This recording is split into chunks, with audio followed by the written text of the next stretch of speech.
Coming to you from the Deep South, this is the Blue Collar Leadership Podcast.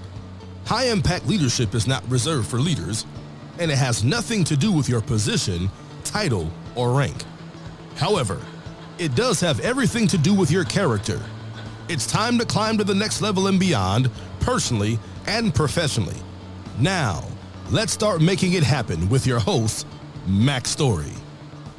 Hello, and thanks for listening to the Blue Collar Leadership Podcast today. Or if you're watching on the Blue Collar Leadership YouTube, watching as part of the Real People Getting Real Results, thanks for watching that. And so this will be coming to you today as video if you go to YouTube, or as audio if you're listening on the Blue Collar Leadership Podcast. And I'm excited today get to introduce you to a friend of mine, Jamel Wofford. So welcome to the show, Jamel.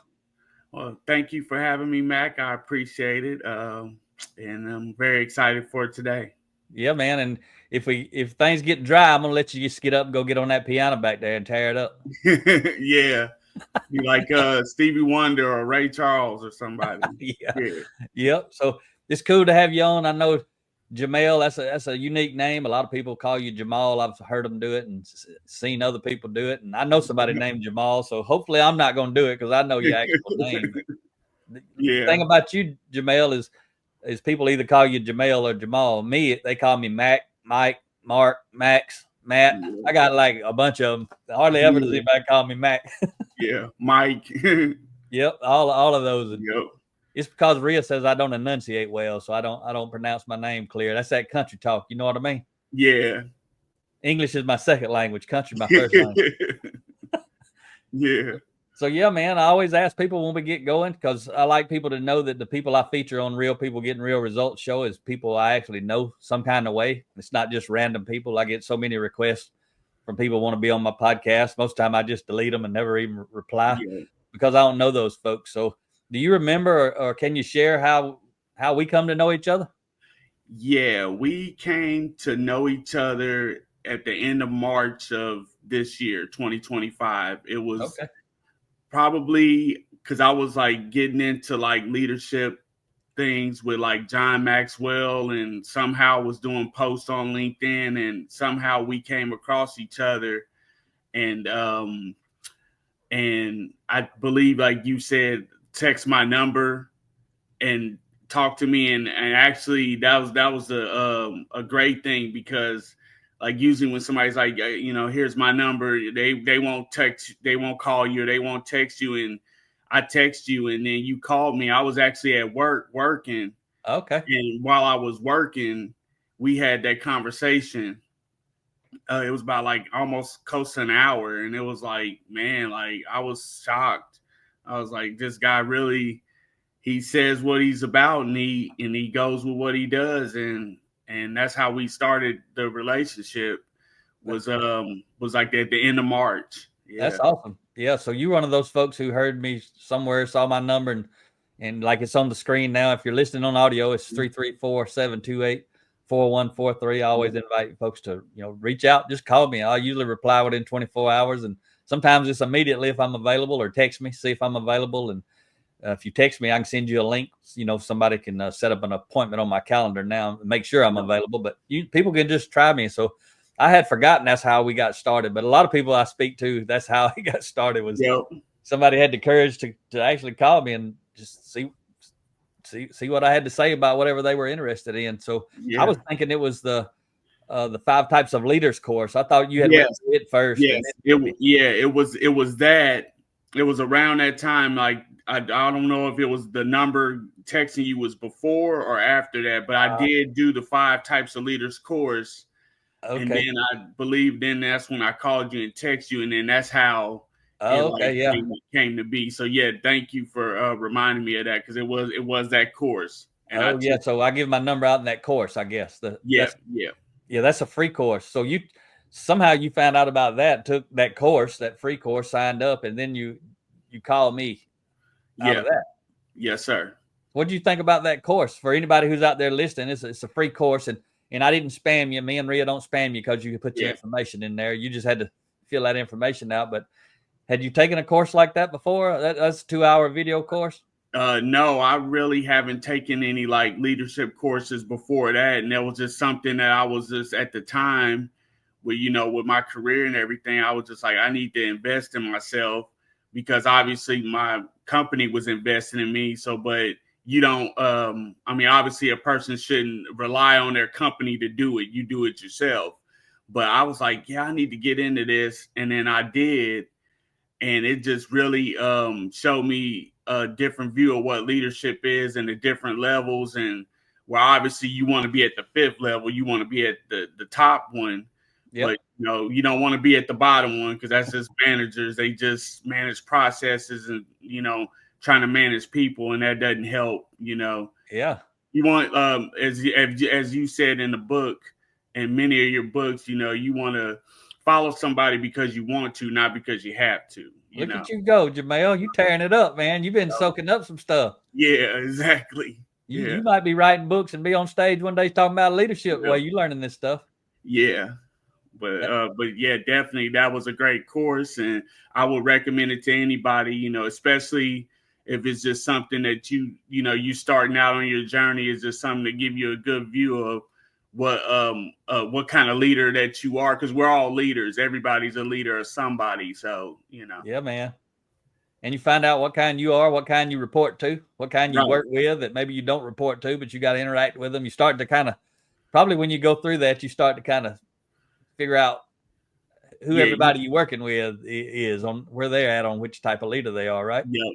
Exactly. You start getting pictures in your head. Yeah. Yep. You say, oh, that's so-and-so, or this is so-and-so, or, oh, I'm like that, or I'm doing that sometime, but I don't do it all the time. Maybe I need to start trying to do it all the time, because you understand. Yeah. And I'm going to say real quick for the audio listeners on the podcast, to access that course, you just go to the5typesofleaders.com, and 5 is the number. So the5typesofleaders.com. You can take that same course. And you got the certificate? Did you actually download your certificate? Yes, I did. Yes, I did. And I believe I have it on my LinkedIn. Yes. And yeah, man. So that's value right there. Yeah. And I also gave it to my utility administrator as well. And he said he was going to put it in my file. And there you go. Yeah, I did that. Outstanding. So, I think we mentioned that on the course. I think we tell you guys to do that on the course. Yes, you do. Yep. Yeah, that's a plus. Anybody who's going through a course on their own, investing in themselves, they need to be going to the boss or the HR saying, hey, I did this, whatever this may be. You build your own file, right? They don't even know what you're doing unless you go tell them. Yeah, exactly. You just got to put in the work and, do all of that and develop yourself. Because like you said, you can't wait on somebody to develop you. You have to do that on your own, Yeah, no one may ever show up that wants to develop you, and if that don't happen, show up for yourself. That's right. There you go. That's what we got to do.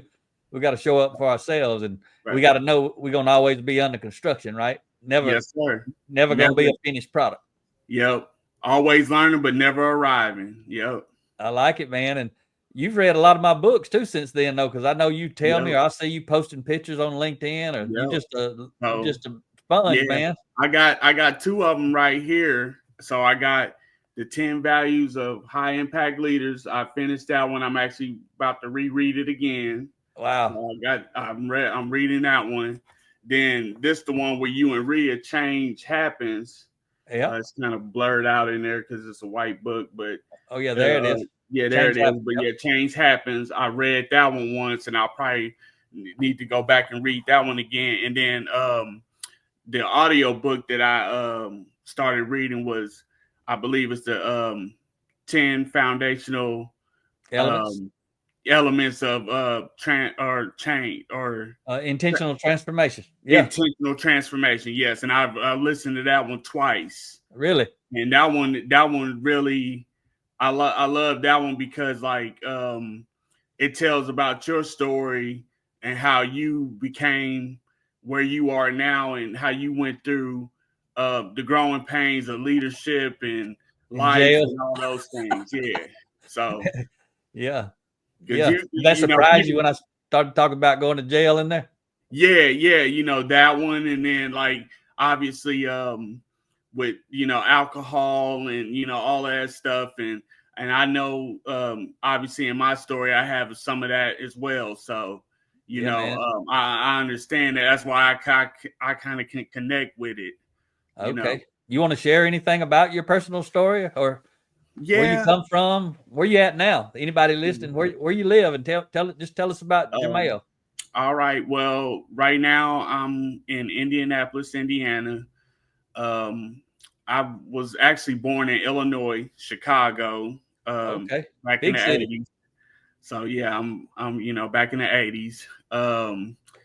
And we moved around to several places. We lived in the South in Mississippi for a little while, Missouri, and then we moved to Indiana in '93. And I was about 8 years old, and Okay. so didn't really have a good father figure in my life. I had my stepfather; he was in Chicago, but I didn't really like live with him and see him very often. But yeah, I didn't have that. My mother, she was very sick and ill. She had like diabetes and kidney failure and stuff. So she passed away when I was like 13 years old. So that was like 98. Man, that was So tough, I bet. yeah, it definitely was. And so had some disadvantages earlier on in life. And then my sister, who was only about 13 years older than me, she raised me from 13 to 17. Okay. And but yeah, that was in a small town called Marion, Indiana. Okay. And so I lived there. And I, early on in life, I think like how you said in the book, talking about your life, where you said you picked up drinking at a Yeah. young Early. age. Yeah. And I kind of did too, with 15. friends. With friends in high school and everything. But then I started getting into like my journey of faith, and that around that same time, because we would go to youth group at church, but I wasn't going to be there to actually learn about the word. I was going because there was some girls that was there, and Those girls, man.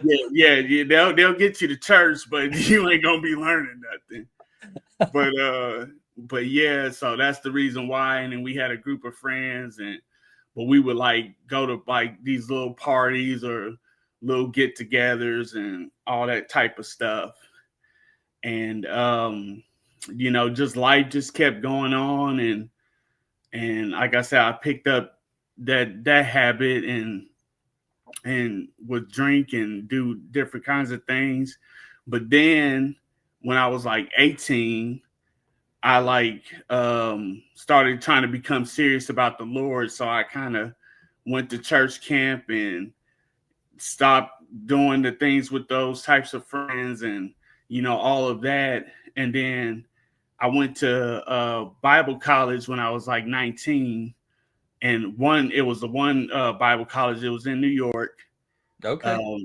I went there for a year, and then my second year, I failed out. So I wasn't, what I'm saying, doing the good things of a leader, and having that consistency. Yeah. So I had to fail. I failed out, and then I came back home and was working at a car wash from somebody actually at the church that I was going to, and back home. And then I had got myself back together and worked about 9 months, and then I started to go to college, to a Bible college down here in Indianapolis, and Okay. that's how I got here. You didn't give up. No, I didn't. No, I mean I had a lot of grace, man. And even still today, like you got to fight the flesh, man, because we get off focus and off kilter. Things can just they'll take you to a different direction. So you got to fight that every day. But I would say that it was 2005, so that's when I came to college here, and then I got here, and but then to speed up things, I eventually fell off again, and this is where I kind of did the blame game type stuff, victim mentality. Well, I had a girlfriend that broke up with me and things wasn't good and all that. So then I started picking back up drinking and partying and just, rebelling, you know what I'm saying? And it was nothing but victimhood and, you know what I'm saying, not taking responsibility for things. Yep. And then that was from 2009 to 2013. But through all of this time, from about 2006 to about 2013, I will have to give this family a shout out because after I left my sisters, I was kind of living with people from my church. Yeah. And Chuck and Rebecca Binkard are two people that stepped in and kind of were like parents to me. So they cared about you. Yeah, they did. And from 2006 to 2013, through that kind of time frame, they were in my life. Okay. And you wasn't testing them out, was you? See how much they cared. You didn't put them to the test a few times. No, I mean I kind of did in some ways, but when I look back on it, it's just it helped me to see like how much a person would, if they say they love you, they're gonna show it, and they did. Wow, that's awesome. And they proud of you, I bet. Yeah, they are. Even though now because after 2013, I had left them again, and but how I guess to tie this all in is how I got into the water treatment industry is because Chuck, he worked in water treatment for wastewater, but it's still a form of treatment. He worked in that a lot of years, and he was the director at Marion Utilities, and he obviously he had given me opportunities to work, and that's how I kind of got into this. So and that's what you're doing now. That's what I'm doing now. So and how long have you been doing it? I've been doing water treatment for almost 4 years. Okay. But then back in 2013, the last time I was kind of around them, I actually worked at wastewater for like almost about a year. Up in my hometown in Marion. Okay. So I've done them both, but I kind of can say I like the clean side of things better. Yeah, getting it ready to drink instead of getting it ready to put back in the river.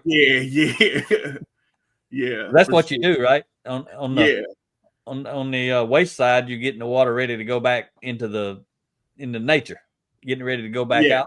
Yeah, it's going out to nature, but what we're doing is that we're just pulling it from the ground because we're a groundwater facility.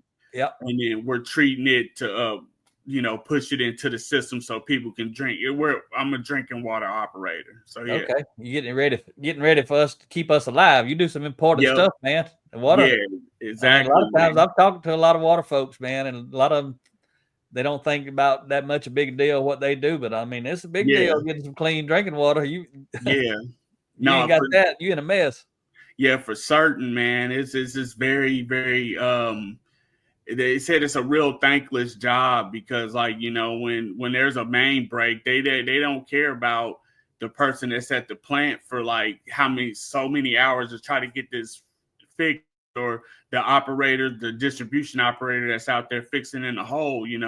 They just want their water back on. But it's kind of like a double-edged sword. It's like when you don't hear about us and things are going well, everybody loves you. But as soon as that main break happens, or that tower, that tank is messed up, man, everybody, you know what I mean? Then the eyes are on you. So it's a big deal. It's a lot of pressure too. I would assume even when things are going smooth, it's still a lot of pressure to get everything right. Because you got to be right. It's important. It means people's lives and health and all that sort of stuff. So public servants of health. That's what we are. Yeah. Do you feel that pressure, Jamel? Like just every day in the job, just there's a pressure because you can't like let it go wrong. It's got to be right.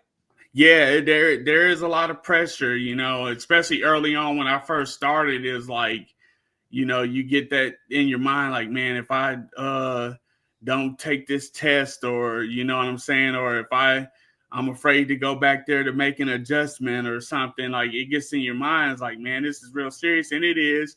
And it's gotten better because I do have bosses that are supervisors that have a lot of grace, because my one supervisor, Steve, he was just like, there's not anything you can do in here that's not fixable. And I think that gives you a lot of confidence to know that, hey, if something does get messed up, it can get fixed. You know what I'm saying? Yeah. So it ain't gonna get out. You're gonna know about it.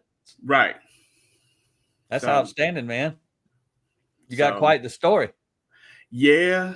So yeah, it's just a lot in between that, but I guess to jump back to 2013, like that's when things started going really south, because like I said, I had a falling out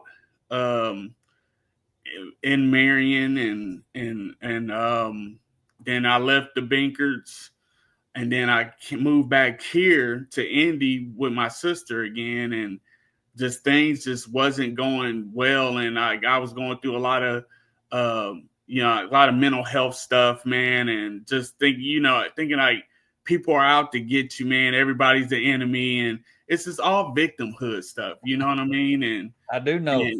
Yeah, you know what I mean? It's just like you want to blame somebody to make yourself feel better.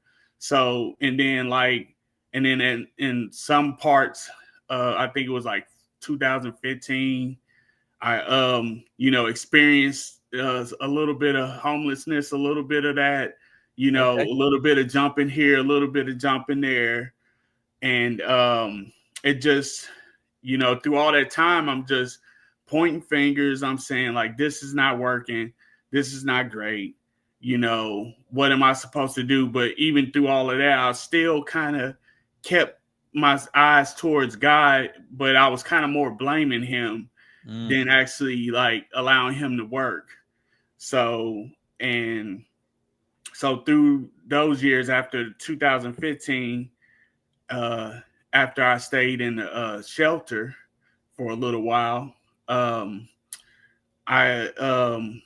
got me an apartment and got myself back up and started doing things. But like I said, a little bit of the drinking was still there and all of this, but I kind of was getting back stable. And then I met my wife in 2018.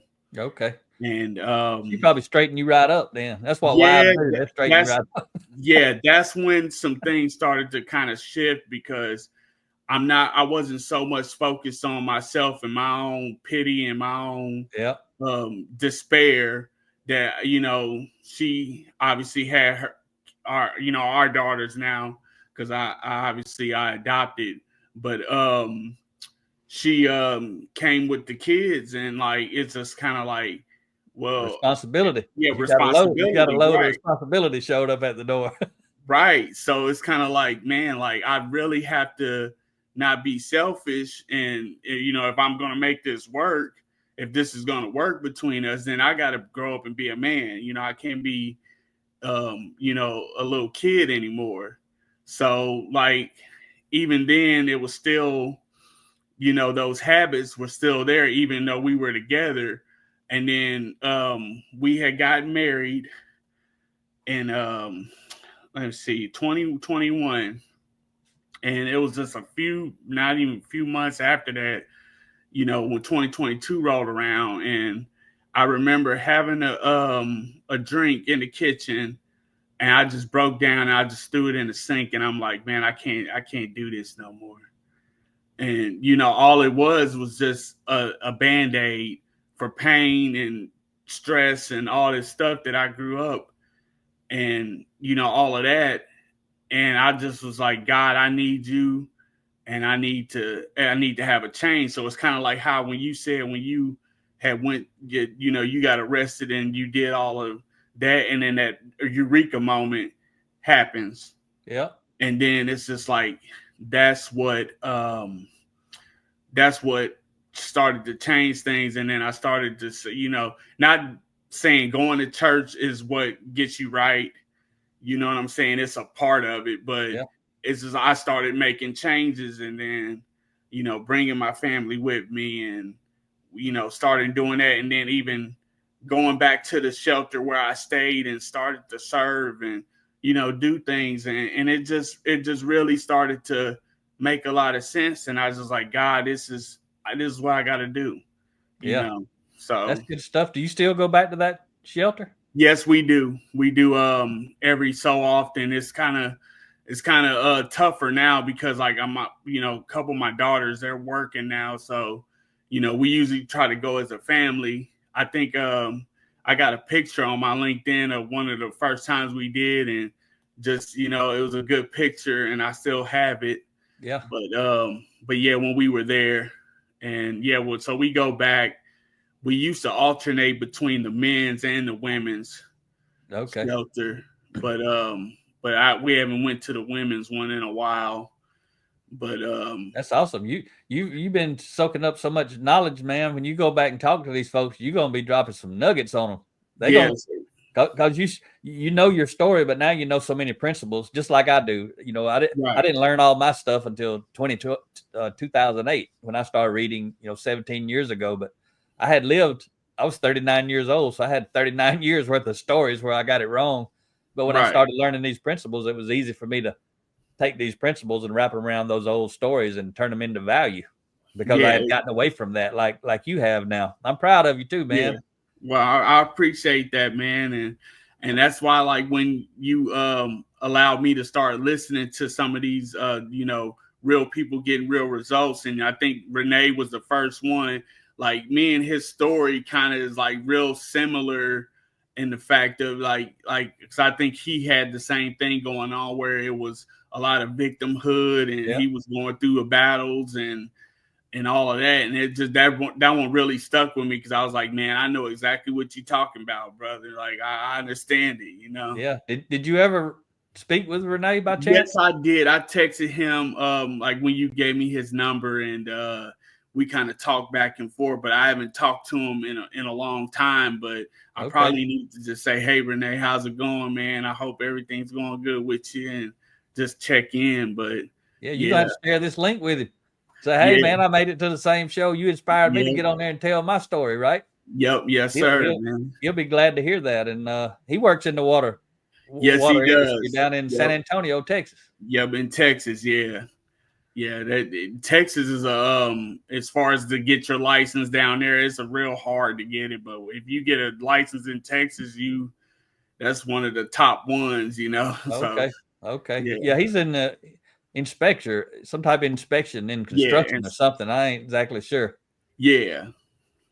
All right. Well, that's pretty cool. You've been talking about victim. I just want to share a quote. I don't know. You probably heard it, or I probably heard me share it. But if you haven't, you're going to like it. And you definitely need to share it with those folks when you go talk to them. But I got it from Myron Golden. I know I shared about Myron with you, and I love watching Myron Golden. But he's got a quote. One of them quotes, I heard it one time, and I've been sharing it ever since. It just stuck in my brain. And basically he says, victimhood is made possible when we allow contributing factors to become determining factors. That's just so powerful, because there's all kind of things come at us, that contribute to our circumstances, but they don't determine our circumstances. We determine them. But some people, like you were saying, when I play the poor, pitiful me victim story, everybody's against me and nothing goes right in my life, and like I don't have any control over a lot of it. That's playing the victim role, right?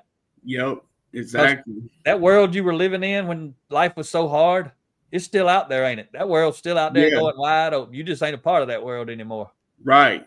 And that's where obviously through a faith perspective of it is as like, it's battling between the flesh and the spirit. And it's like those things can be present. And we still, obviously, we're not perfect, but we just say, hey, you know what I'm saying? I'm not making these choices right here because they're not going to benefit me, and they're not going to give me life. You know what I'm saying? It's just like where it says, death and life are in the power of the tongue. So it's like what I'm speaking over my life, you know what I'm saying? And and all of that. I want to speak to things that's going to help me progress instead of for me to regress back into those things. And and even when those things come, and there are sins and mistakes, I own up to them and I say, that's not right. That's not where I want to be, and I'm gonna turn it, and then I'm gonna leverage it, and I'm gonna keep on going the other way. That's outstanding. And you owning up to a lot of it by getting on here, sharing your story. That's being vulnerable, being transparent, right? And your story's got power. Your story is going to help somebody else. Yeah, maybe exactly. Somebody who's going through something you're going through now, or just you in general. When you meet some people in the future, you'll have this link, and you put this on your LinkedIn. Do you want people to, if people want to reach out to you like you reached out to Renee, are you open to somebody reaching out to you if they think you can help them, or they inspired? Yeah, most definitely. I think that's what it's all about, is to try to add value to somebody and to do that. I mean, that's what the Lord will want us to do, is to try to help somebody and to love God and to love other people. So, that's awesome. Somebody out there needs to hear this, and then when they do their story, somebody's gonna need to hear theirs as well. So yeah. So Real she's putting up your email. I'll read it off so anybody who's listening to the audio will have it. But it's Jamel Wofford at gmail.com, and I'll spell that for you.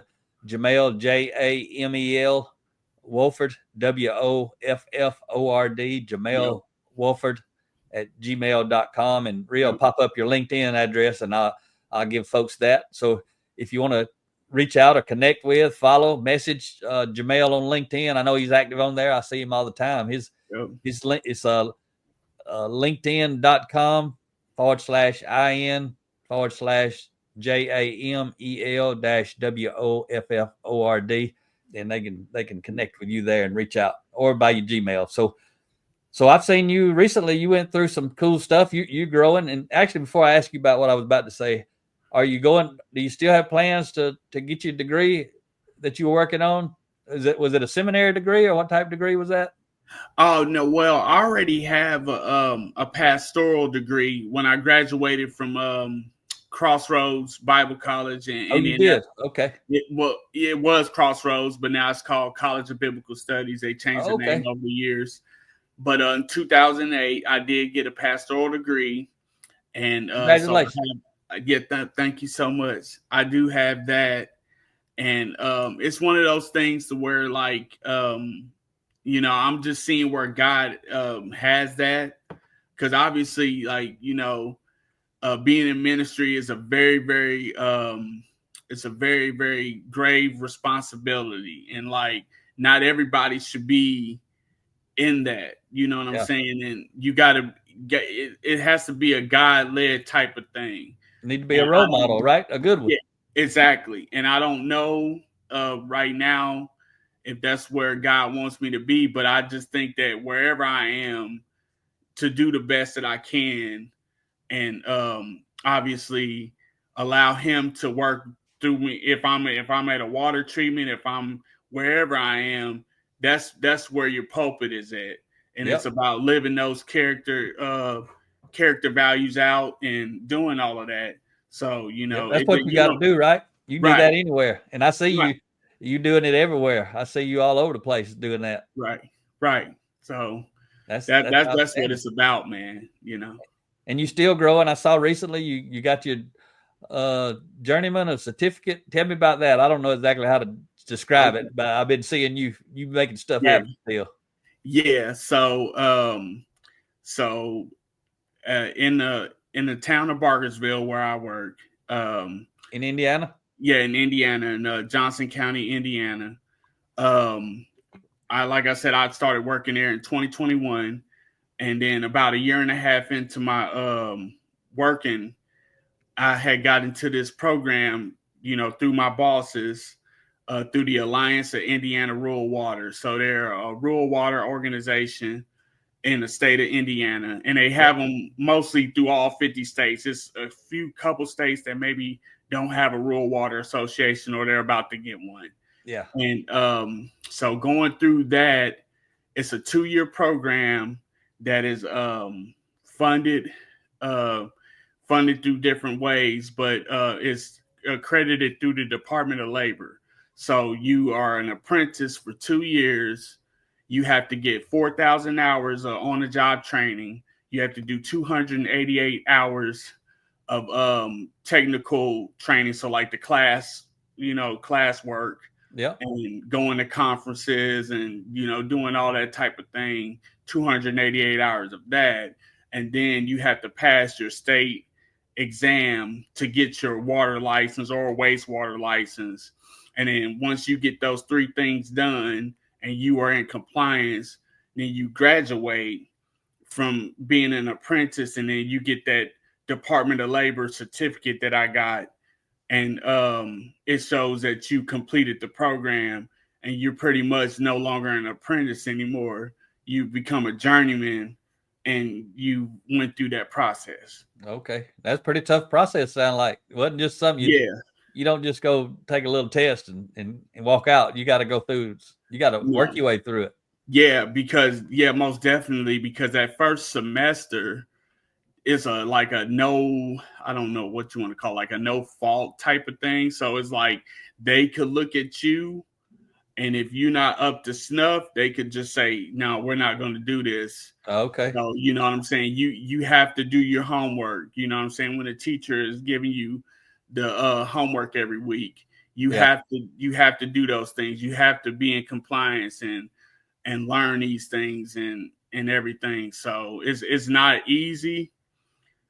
But if you put in the work and you be consistent, you'll get there. Yeah, it will happen. And it's a good stepping stone in your career. I mean, it's you got to have it if you want to really grow in your career, right? Yes. So, because like most people, they can just study on their own and go take the licensing exam, and some people have done it that way. Yeah. But this program, it really gives you a base. You know what I'm saying? To get you to learn the ins and outs of treatment and give you a startup to progress in your career. So yeah, most definitely. That's outstanding.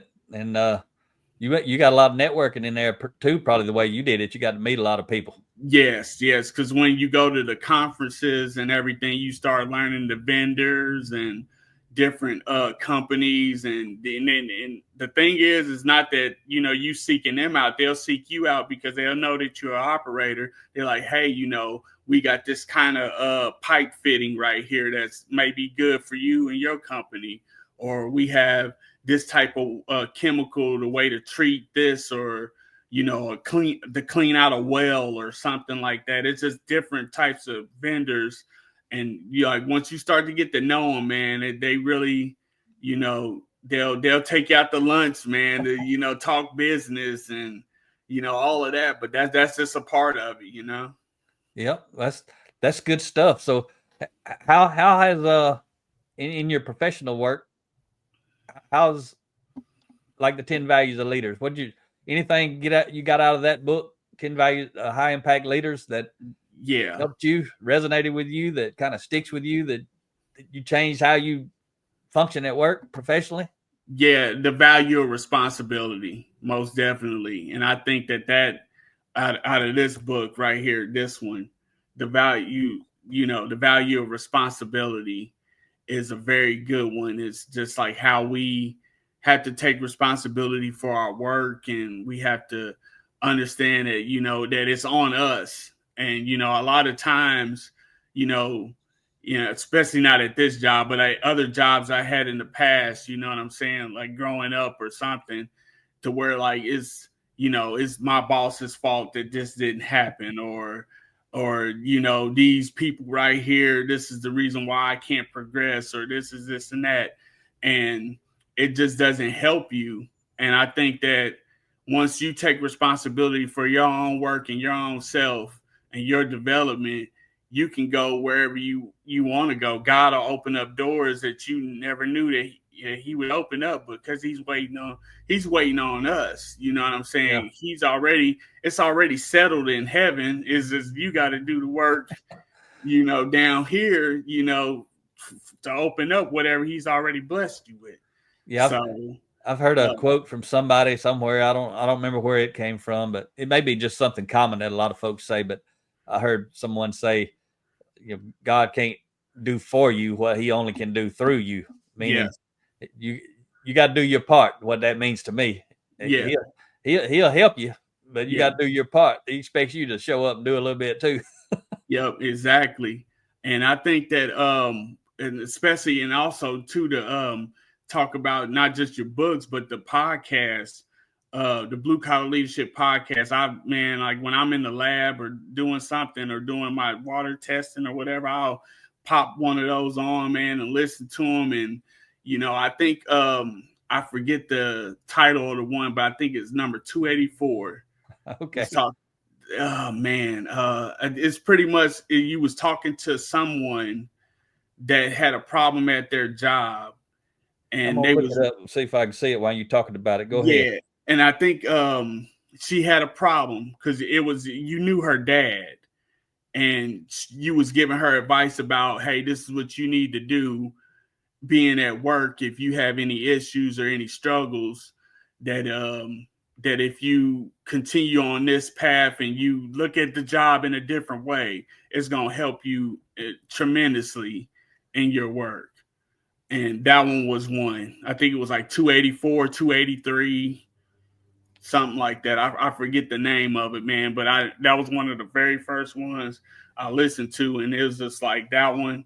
And it was one in there that was talking about character. It can be hidden, or it can't be hidden, but it can be masked, but it can't be hidden. And it was talking about like, how, if you,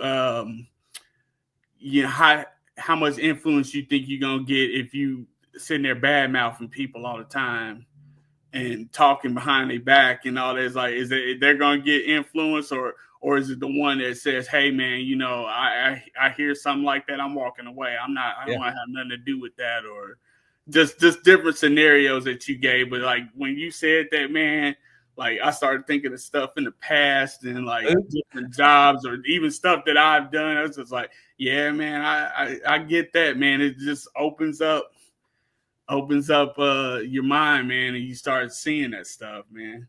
Yeah, that was there's some good episodes in the 280s, but the one you were first talking about, it looked like it's 282, and the title of it is For Those Feeling Used and Abused at Work. I think that's the one you're talking about. Yes, that was the one. Yeah, that's it. Yeah, that was a friend of mine. That was just me talking to her, right? I can't remember. I didn't have her. That wasn't a recorded call. She wasn't on there talking, right? It was me just telling the story about. Yeah, it was just me. Yeah. You was just telling the story about when you talked to her, and then you gave the scenario. Yep. Yeah. That was a cool call. That's my buddy Daniel Ross. He's got some. You may have heard some of his interviews. I had interviewed him on there before, Daniel, and he was if you hadn't heard him, you'd probably like to hear his interviews. I can't remember at the moment what number they were, but he only had like a 4th grade education. Still to this day, that's all the formal education he's got. But I'm telling you what, that joker's smart, man. He can do. Blue collar guy, he can do anything. Right now, he's got a remodeling business for bathrooms. Doing like really, really nice remodels of bathrooms in homes. But he can do anything. I mean, he can do anything, and he can do it like well. That joker's he knows stuff. And that's why I tell people, but the blue collar guys and gals, and college is one place to get an education, but it ain't the only place. Like Daniel, he didn't even get an education really through school or college. He got it on his own, but he's highly, highly educated. And that's what we got to know, right, Jamel?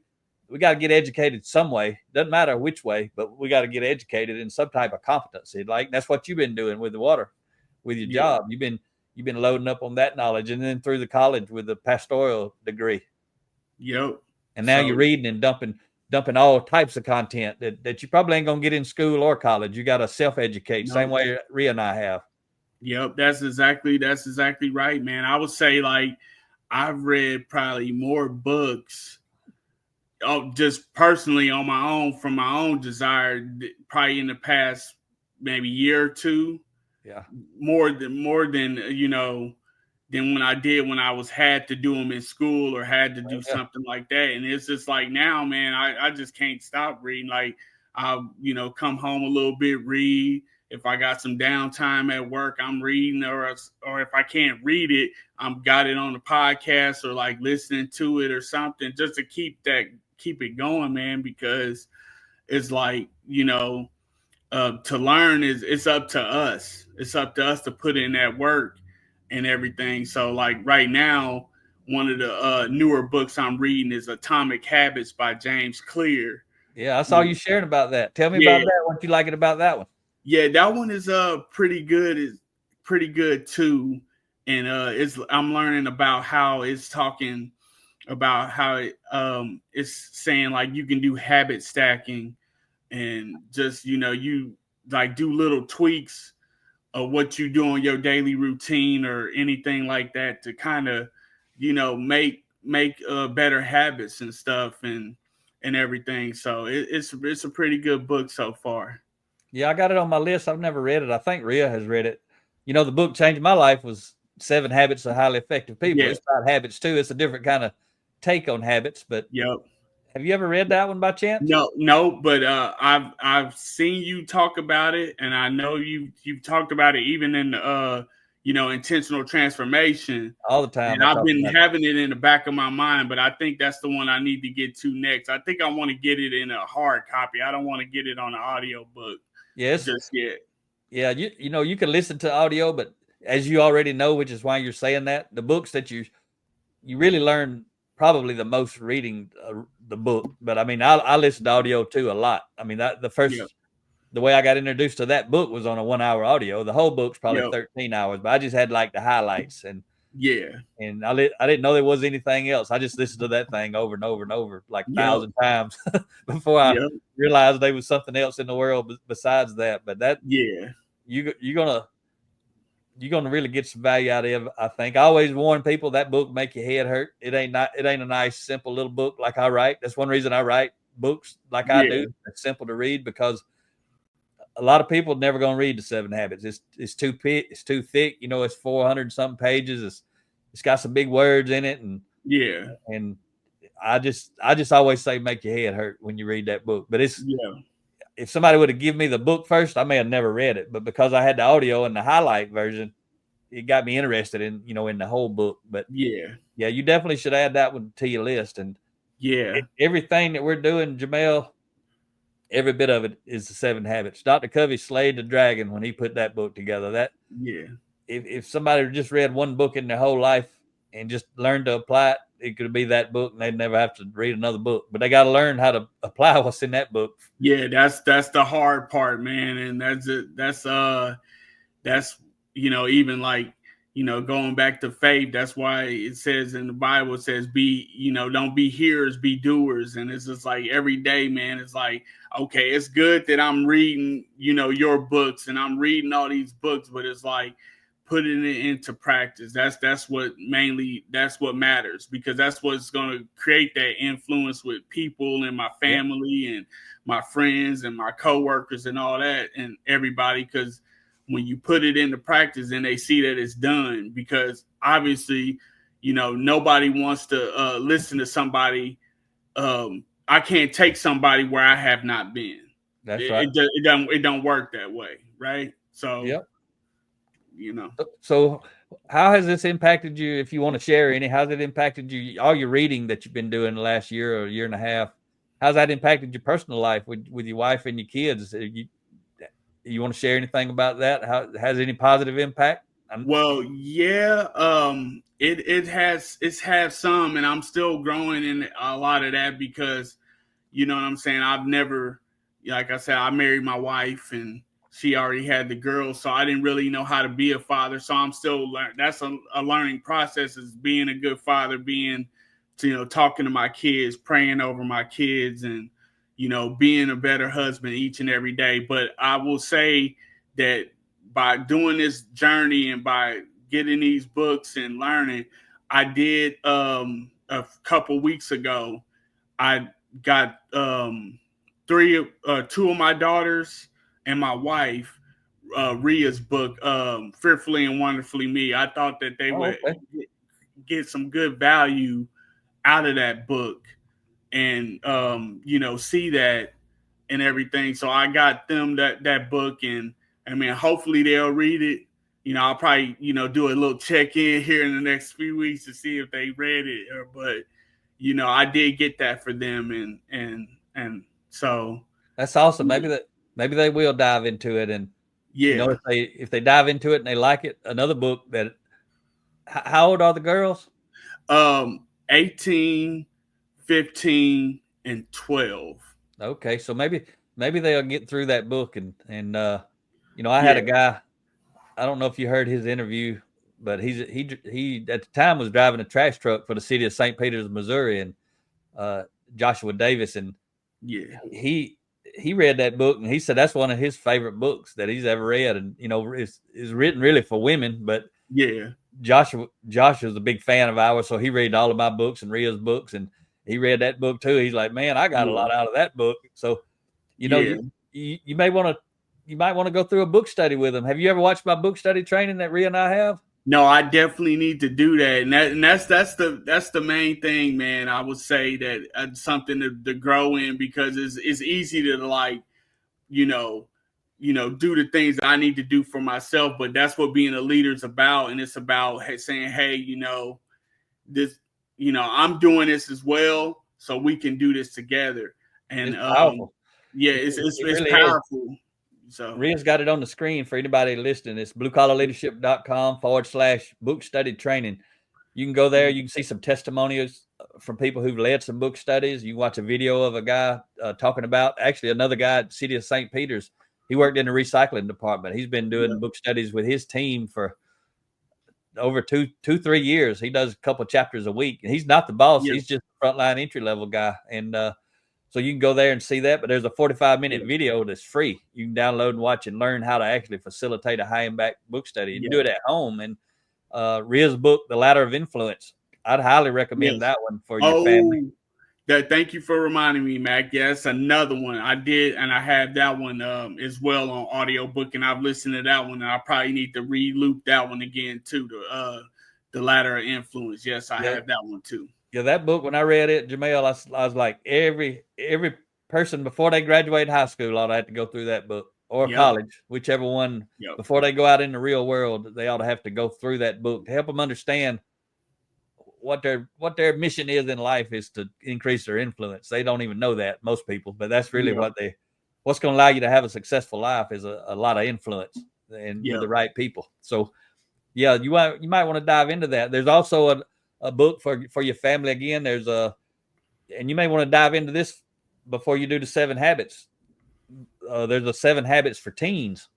And Rhea actually likes it better than the 7 habits. The main book is the 7 habits highly effective people, which is personal growth and development in the professional world. But he's got 7 habits for teens, which is same habits, same principles, but it's in the context of teenagers. And he's also got, I ain't sure if it's a book or if it's just an audio, but his brother, I think, did 7 habits for highly effective marriages. And that's another good one. And you may want to go through one or both of them before you go through the actual 7 habits book. Okay. Well, definitely. I had to put them in my queue and, like you said, get those and listen to them or either listen to them or read them. And like you said, give especially that teens one. Because I said, I got all, well, my one daughter, she's 18, so she's getting ready to, get into that adulthood phase. But the other 2 definitely, man, because influences at school and what your friends doing and all that stuff. I mean, you know how it can go, man. So the ladder of influence would be really good for the 18-year-old. Yes. At a minimum, might want to do you and your wife and her, and maybe a 15-year-old. Maybe y'all could go through a book study on that book and do it. You ain't teaching it to them. That's what's cool about the way we teach you to do this book study. You ain't reading the book and talking about the book, what it meant to you, literally like a discussion. It's right. It's where if you do it the way we teach in that video, it's all about personal transformation, being vulnerable and being looking in the mirror. Everything you talk about is about me or I. It ain't about they or them, or it ain't nobody else. It's to help you look in that mirror. But that's a book definitely. You might want to get that 18-year-old through pretty quick. So you mentioned Renee. I was just going to look that up real quick while we're talking, just so I could tell anybody who's listening. Let me find that real quick. I just want to tell them what episode he was. I can't remember at the moment.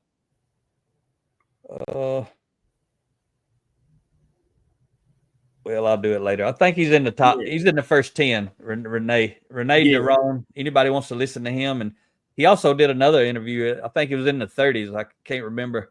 He did like a follow-up interview. So anybody wants to check out Renee, go listen to him. He got a pretty powerful story. He gets pretty raw in there, doesn't he, Jamel? Yeah, he does. Yes, he does. That's why I said when I listen to it, man, I can it was like some mirroring of it. I was like, yeah, I understand that, man. Because like when you said, like because I think he was even talking about victimhood and stuff, and when he did, it was just like, yeah, but I understand that, man. So. Yep, he was talking about having a gun, fitting to take his life. Yeah. He got really deep into it, man. Like, so I definitely understand that, man. But yeah, like it's just something good to hear, man. And I think I have maybe even shared that with some other people. I don't quite remember who I did, but I just shared it and was like, yeah, maybe you should listen to this. And and the other people, I've shared your podcast with them, and just something that if they're going through like something similar, I'd be like, hey man, this is something good to listen to. And then another guy that I know through my apprenticeship coordinator, Kelly Gardner. Okay.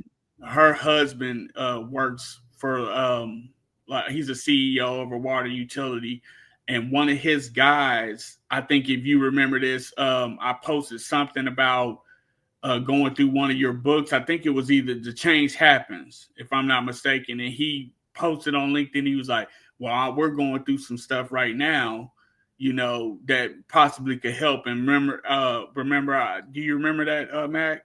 Vaguely, I remember it. Vaguely, yeah. And I think you kind of talked to him and said, like, we have these products here. Oh, yeah. Blue Collar Leadership, and it would help. Yep. Yeah. I don't remember if he reached out or not, but he could have. He could have ordered books or something, or listened to a podcast on his own. Yeah. But I definitely told him about that, and I was just like, so whenever I can, to try to, give people a good fit on this, because this is good stuff, man. Like, So. I appreciate it. That's what Renee said. He said it's good stuff without the fluff. Yep, good stuff without the fluff. And it's just very straightforward and simple. Like you say, you're not, doing something like high and mighty. It's just like, hey, this is just what it is, and it will help you. You know what I'm saying? But like they say, I think like wisdom sometimes is quiet and steady. That's how wisdom is. And it's not loud. But it's like, if you would listen to it, it's going to help you tremendously, That's good stuff. I appreciate it. I was able to look up and find out Renee's episode actually was number 2. Yep, number 2. Yep. He was number 2 and number let's see when his follow-up was. Number 2 and number 32 was his follow-up on the Real People Getting Real Results YouTube channel playlist. So anything that you wish you would have said, or you wish I would have asked, Jamel, that you didn't get to talk about? I would just probably, I would just say that from what I shared, I just say I just wanted to. I guess if it's just a time to give thank yous to people. Whatever you want to do, man. Okay, we're getting close to wrapping up. We ain't got to wrap up just yet, but we getting close. Well, I definitely want to give a thanks to first of all my family, my wife and kids for supporting me through everything that I'm going through. My extended family, my brothers and sisters, and or people like that. my family back in Marion. I do want to thank them because obviously I wouldn't be here without them. Yeah. I want to give a shout out to the town of Bargersville and everybody there. The council, the supervisors, people, and everybody there for taking a chance on me, because when I started there, usually when you get these water treatment jobs, you think you need a license or something like that to get that job, and I didn't know anything. They took a chance on me, so they bet on you. Yeah, they bet on me, and obviously, by God's grace, I'm making them proud. So outstanding. And obviously, I want to give a thanks to people at the Alliance for the program, and Kelly Gardner. Like I said her name before, but she's the apprenticeship coordinator. Yeah. And her and Mr. Donald Papey, my teacher, who taught me. My instructor, I give them a lot of thanks, because you know what I'm saying, they didn't have to do this, and I could have messed up and did what I did back when I was in Bible college. I could have flunked out, but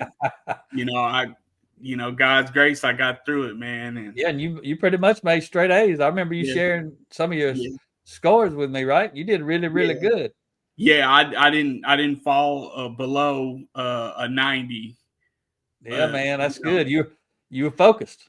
Yeah, I was focused, and then one of the semesters, I got valedictorian. I got the highest grade in the class. So man, I was shocked when I was told. I was like, me, like, seriously? It was like, yeah, like, you did. You showed up and throwed down. That's what the country folks say. Yep, yes, I sure did, man. So so I got to give them a lot of thanks, man, and it's just good to see where I've been and where God has brought me from. And like I said, it's never a perfect journey. I'm human. I make mistakes. I sin. I do things that I hate to do. But the main thing though is to look in that mirror and say, this is what not need to be done. Own it and turn away from it and go to the right direction. Yep, that's outstanding, man. I'm really proud of you, and I appreciate you coming on the show to help us help other people. That's one reason we do this. We like to shine a light on you, like a lot of those people you named. Once this comes out and drops, you can share this link with them, and they can hear about your journey. A lot of people ain't gonna know your journey until they hear this story, because you don't get to sit around and tell it like this with everybody you meet. Yeah, right, exactly. So I really never told like some of the details in my story until now. So I just think that, like I'm saying, like somebody will hear it, and God will help them through whatever they're going through, or you know what I'm saying. So yep, that's outstanding. So I really appreciate you being on here. And anything else?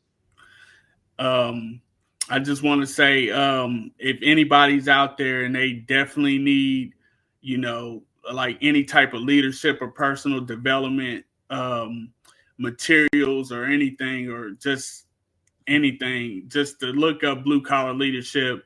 Mac and Rhea will be there to guide you through, and they'll give you, you can borrow belief from them, as they say, like, they will give you a lot of encouragement. And I think that's good, because you need somebody to push you along and help you.